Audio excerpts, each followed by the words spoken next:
Yo, Miranda, I just opened the laptop and I've seen what you were looking at last. Why are you looking up child services stuff and caseworker information? Can you not get so mad? I was just looking into it because I wanted to know.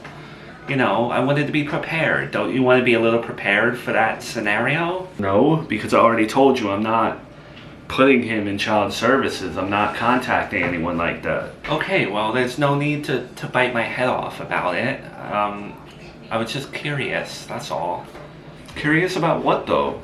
I was just curious about how you go about all of that stuff, I've only ever had child services called on me, but I don't know the process of, you call them about a child that was dropped off at your doorstep. I just wanted to do some research. I'm not trying to make a big deal out of it, but I don't like that you're going behind my back to do that when I specifically told you that we're not going to put this kid in the system.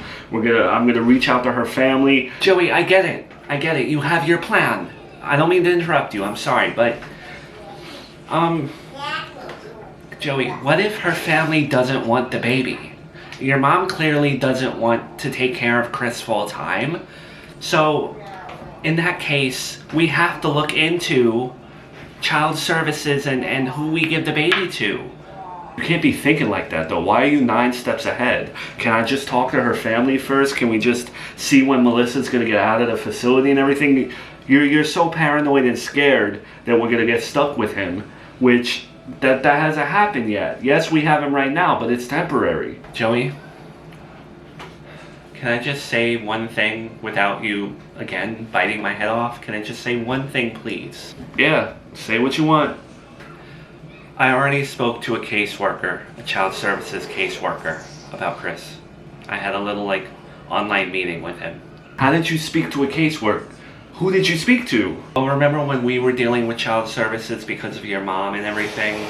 I don't know. I'd save that guy's info for the future, just in case we needed help with child services. You know what I mean? If we needed to get out of a situation again or something, maybe he could put in a good word. But I called him about this situation. What did they say? Well, I'm not saying you need to call them. I'm not saying that's what we're doing or anything. But he did tell me that, if Chris were to be handed over to child services temporarily while Melissa's not around, it's not permanent. You're not giving up Chris forever. It's just a temporary situation until Melissa can figure her life out. I'm not doing that. I'm not going that route. Can I just ask, why you're so defensive about it? I know why to an extent, but you're really closed off about it, a lot. Because this kid's life, it's going to be messed up enough. No? Just what he was born into, it sucks. And that's 50% my fault. And I messed up Melissa's life, I messed up your life, I messed up a lot of lives. The last thing that I want to do is have this kid be handed off to a child services agent or something, and then he's going to have to know that when he gets older. He's going to know that his father didn't want him and gave him to someone in a suit with a clipboard.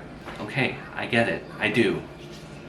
But, and I say this gingerly, I say this with respect, I feel like you beating yourself up and you blaming you kind of makes the whole situation about you. And it's preventing you from allowing Chris to be in the hands of someone who could actually give him a good life. I think you and me both agree that Melissa cannot take care of a baby. And maybe child services knows what to do in a better way, I guess, if that makes sense. But I get your perspective too, and I'm not discrediting it. My dad walked out on me, man. I know he was an accident. But again, for the millionth time, I don't want him to feel like an accident.